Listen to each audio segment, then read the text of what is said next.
একসময় বাংলাদেশ বিশ্বের কাছে পরিচিত ছিল গ্যাস, কয়লা বা আমদানিকৃত জ্বালানির উপর নির্ভরশীল একটি দেশ হিসেবে। কিন্তু এখন ধীরে ধীরে বদলে যাচ্ছে সেই গল্প। এবার আলোচনায় উঠে এসেছে এমন এক প্রযুক্তি যা হয়তো ভবিষ্যতের জ্বালানি মানচিত্রে বাংলাদেশের নাম নতুনভাবে লিখে দিতে পারে। কক্সবাজারের উপকূলীয় অঞ্চল মহেশখালী ঘিরে শুরু হয়েছে এক নতুন সম্ভাবনার আলোচনা। এখানে পরিকল্পনা করা হচ্ছে দেশের প্রথম অফশোর উইন্ড প্রজেক্ট, যা হতে পারে বাংলাদেশের জ্বালানি ইতিহাসে একটি গুরুত্বপূর্ণ অধ্যায়। বিশ্বজুড়ে যখন নবায়নযোগ্য শক্তির দিকে ঝুঁকছে উন্নত দেশগুলো, তখন বাংলাদেশেও শুরু হয়েছে সেই পরিবর্তনের যাত্রা।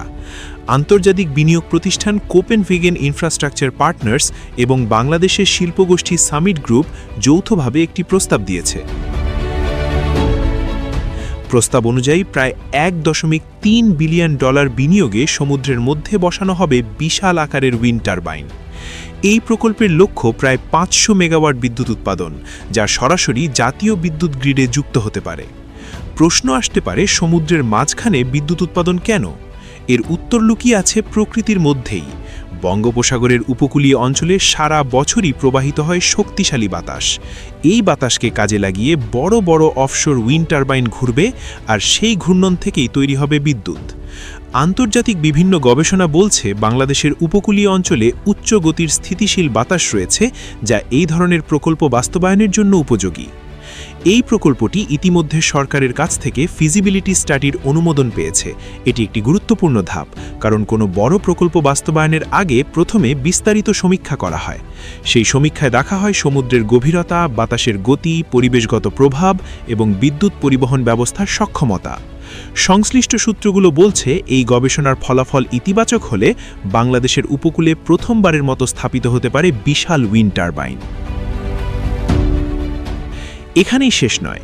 জ্বালানি বিশ্লেষকদের মতে ভবিষ্যতে এই ধরনের বিদ্যুৎ ব্যবহার করে তৈরি করা যেতে পারে গ্রিন হাইড্রোজেন, যা বিশ্বের নতুন প্রজন্মের পরিচ্ছন্ন জ্বালানি হিসেবে বিবেচিত হচ্ছে।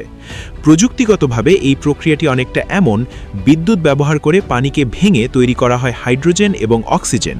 এরপর সেই হাইড্রোজেনকে রূপান্তর করা যায় গ্রিন অ্যামোনিয়াতে, যা সহজেই জাহাজে করে দূর দেশে রপ্তানি করা সম্ভব। তবে এখানে একটি বিষয় পরিষ্কার করা জরুরি।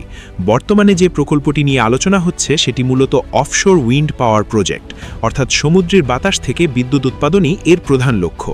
ভবিষ্যতে এই বিদ্যুৎ ব্যবহার করে হাইড্রোজেন উৎপাদনের সম্ভাবনা নিয়ে আলোচনা থাকলেও সেটি এখনও আনুষ্ঠানিকভাবে চূড়ান্ত পরিকল্পনা নয়। এই পার্থক্যটি বোঝা গুরুত্বপূর্ণ, কারণ অনেক সময় সামাজিক মাধ্যমে এই তথ্যগুলো একসাথে মিশে যায়। বাংলাদেশের জ্বালানি নীতিমালায়ও এখন নবায়নযোগ্য শক্তির গুরুত্ব বাড়ছে।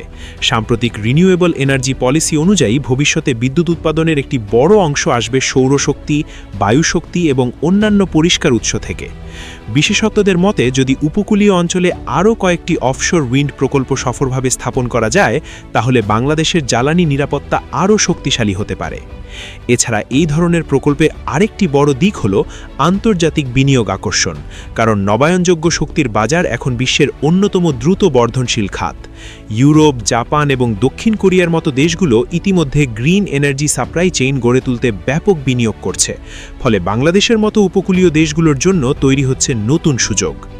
মহেশখালী অঞ্চলে যদি এই প্রকল্প সফল হয়, তাহলে এটি শুধু একটি বিদ্যুৎ প্রকল্পই হবে না, বরং এটি হতে পারে বাংলাদেশের জ্বালানি খাতে একটি নতুন দিগন্তের সূচনা।